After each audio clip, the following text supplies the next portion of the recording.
Bruno Wittness du lycée viticole de Beaune, professeur d'œnologie.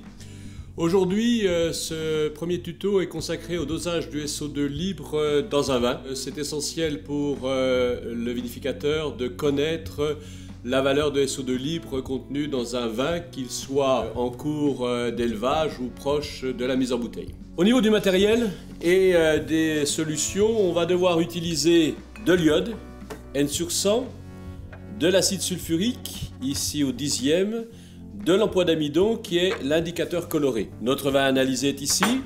Au niveau du matériel, un Erlenmeyer, des pipettes et ici, dans ma burette, l'iode titré. Je l'ai mise à 0 et je vais entamer le dosage. Donc dans un premier temps, on prélève 25 ml exactement mesurés de vin, arrivé au trait de jauge parfait.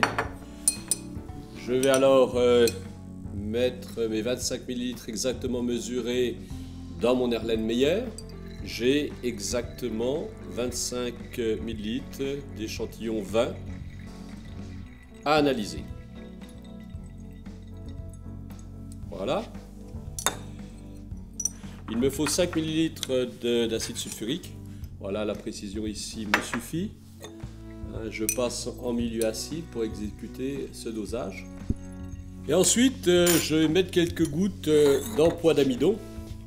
Alors l'empois d'amidon, c'est le réactif, voilà, c'est suffisant, qui bleuit lorsqu'il y a excès d'iode.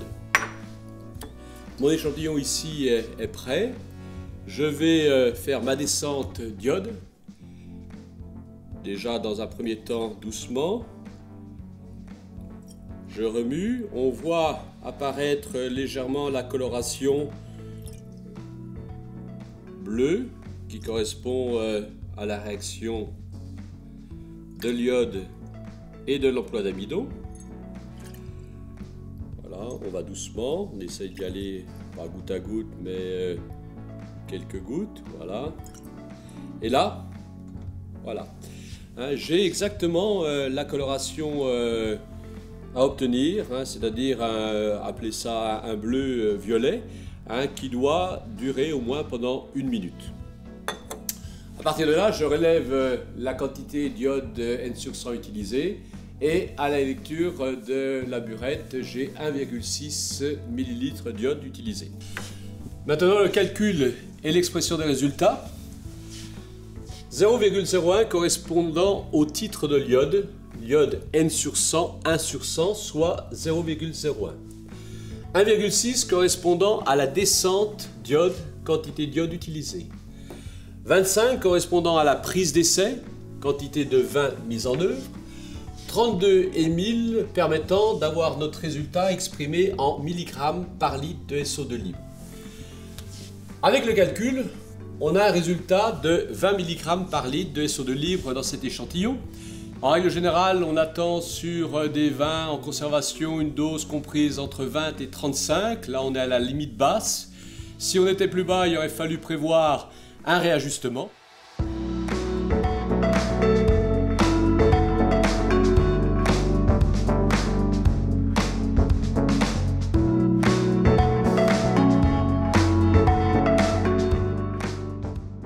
Donc, merci d'avoir visionné cette vidéo. N'hésitez pas à partager.